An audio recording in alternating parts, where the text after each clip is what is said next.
Hello, welcome to September 21st, 2023. My name is Kurt, and this is my daily Good Life meditation, an exercise that I do every morning, a little bit after waking up. It's now 4:44 a.m. I do this to remember my life objectives and principles, those which are outlined in my book, Going Alone, which you can get at the link here, and if there's no link, you can find the link down in the description. I also use this time to think about the last 24 hours, including last night, to see how I did with the various challenges and opportunities I met. I plan for the coming day, I ready myself for death, and then I start the day in earnest. But before I do any of that, I like to read a poem. So we're back with Edward Thomas, and I've got a poem here. It's a little bit of a long one, but let's give it a try. It's called The Other. It's about 2 pages. I haven't read it yet. The Other. The forest ended. Glad I was to feel the light and hear the hum of bees and smell the drying grass and the sweet mint, because I had come to an end of forest, and because here was both road and inn, the sum of what's not forest. But 'twas here they asked me if I did not pass yesterday this way. Not you? Queer. Who then? And slept here. I felt fear. I love it. I love that he always winds roads and paths into his poems. There's more. I learnt his road, and ere they were sure I left the dark wood behind Kestrel and sure I left the dark wood behind Kestrel and woodpecker. The inn in the sun and happy mood. When first I tasted sunlight there, I traveled fast in hopes I should outrun that other. What to do when caught, I planned not. I pursued to prove the likeness, and if true, to watch and tell myself I knew. I swear to goodness, I have read this poem before, sometime in my deep in the past. This one brings back a memory, or maybe of something very similar. What a story so far. I tried the inns that evening of a long, gabled high street gray, of courts and outskirts, traveling and an eager but a weary way. Sorry, I'm not reading well. In vain he was not there. In vain. Let me try that again. I tried the inns that evening of a long, gabled high street gray, of courts and outskirts, traveling an eager but weary way. In vain. He was not there. Nothing told me that ever till that day had one like me entered those doors, save once. That time I dared. You may recall, but never foamless shores make better friends than those dull bores. I don't get that last part. Many and many a day like this, ere aimed at the unseen moving goal, and nothing found but remedies for all desires. These made not whole. They sowed a new desire to kiss desire's self beyond control, desire of desire, and yet life stayed on within my soul. One night, in sheltering from the wet, I quite forgot I could forget. A customer, then the landlady stared at me. Then the landlady stared at me. With a kind of smile, they hesitated awkwardly. Their silence gave me time for guile. Had anyone called there like me? I asked. It was quite plain the while. Succeeded, for they poured out all, and that was not. Less than a mile beyond the inn, I could recall. He was like me in general. He had pleased them, but I less. I was more eager than before to find him out and to confess, to bore him and to let him bore. I could not wait. Children might guess I had a purpose, something more that made an answer indiscreet. One girl's caution made me sore, too indignant even to greet that other had we chanced to meet. I sought then in solitude. The wind had fallen with the night, as still the roads lay as the ploughland rude, dark and naked on the hill.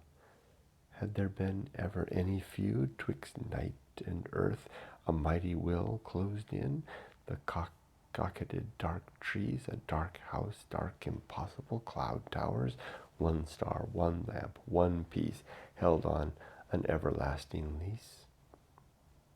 And all was earths and all was skies, no difference endured between the two. A dog barked on a hidden rise, a marsh bird whistled high unseen. The latest waking blackbird's cries perished upon the silence keen. The last light filled a narrow firth. Among the clouds I stood serene, and with a solemn, quiet mirth, an old inhabitant of earth.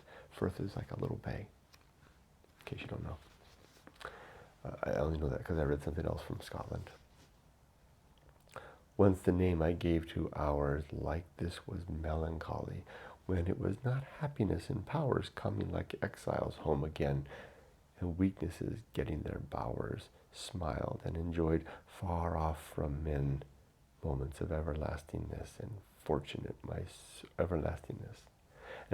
my search was then, while what I sought nevertheless that I was seeking I did not guess. That time was brief, once more at inn, and upon road I sought my man, till once amid a tap room's din, loudly he asked for me, began to speak as if it had been a sin, of how I thought and dreamed and ran, and him thus day after day, after him thus day after day, he lived as one under a ban. For this, what had I got to say? I said nothing. I slipped away. And now I dare not follow after.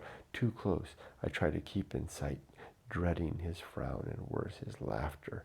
I steal out of the wood to light. I see the swift shoot from the rafter by the indoor ere I alight. I wait and hear the starlings wheeze and nibble like ducks.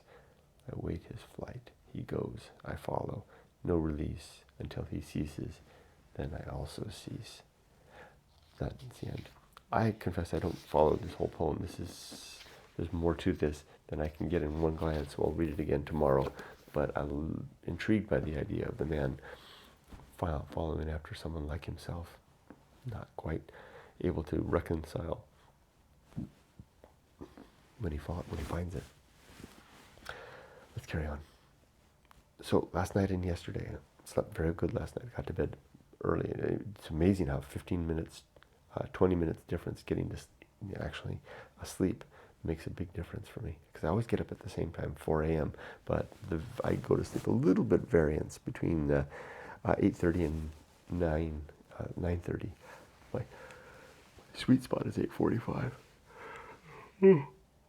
Also, I haven't been drinking lately.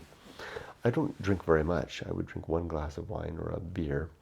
And I haven't had anything for like 2 nights. Just didn't want it. I don't, because I'd rather feel like this the next day. It's amazing. I drink sometimes to relax a little bit because my job is very stressful. And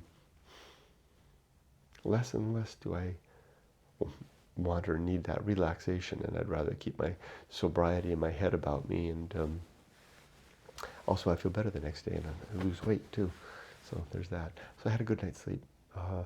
Today's a little bit, I don't need to get into today just yet. Yesterday was a full day, lots of work. Today's going to be a full day too. Challenges and opportunities met yesterday. Can't think of anything in particular other than just a full day, and I met every challenge that I deliberately rose to, that I chose and rose to. It's a good measure of the day. The good life.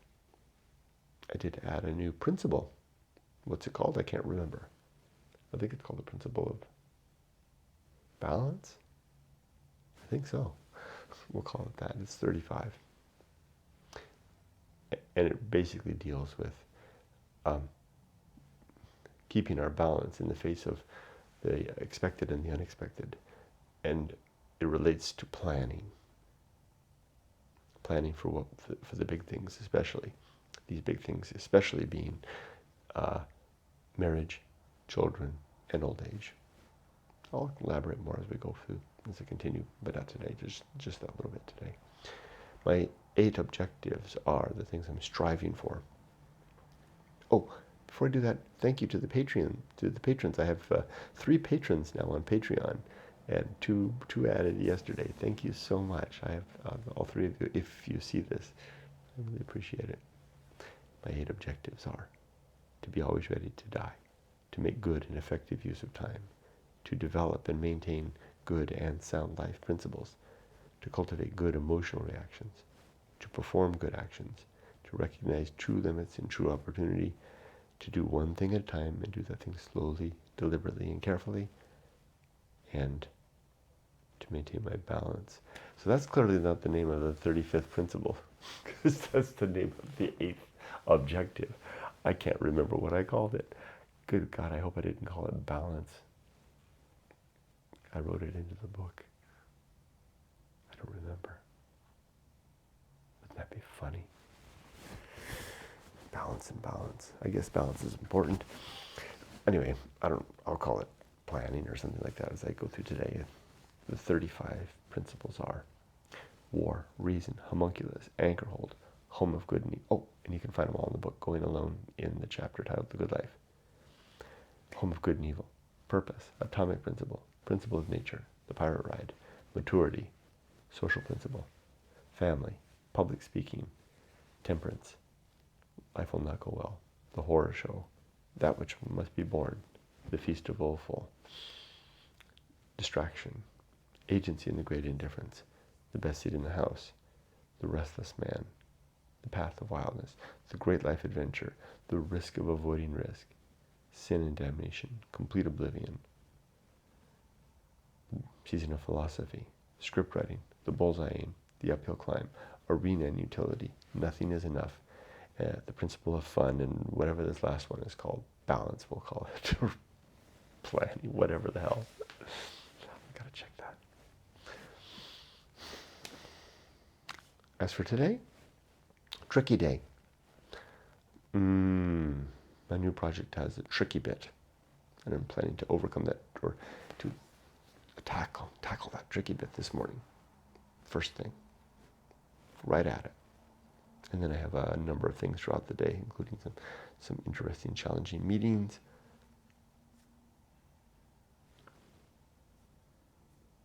Yeah, and I gotta go drive to work, which is tricky because I fall asleep on the car. I'll do well. I'll make it. And then after that, I'm free for 3 days. I'm done. Oh, death. Am I ready for death? I think so. My affairs are in order, especially after seeing the retirement guy this week. My life's work, my relationships are sound, and my life's work is complete. I wish you all the best. Be safe, but not too safe. Take care.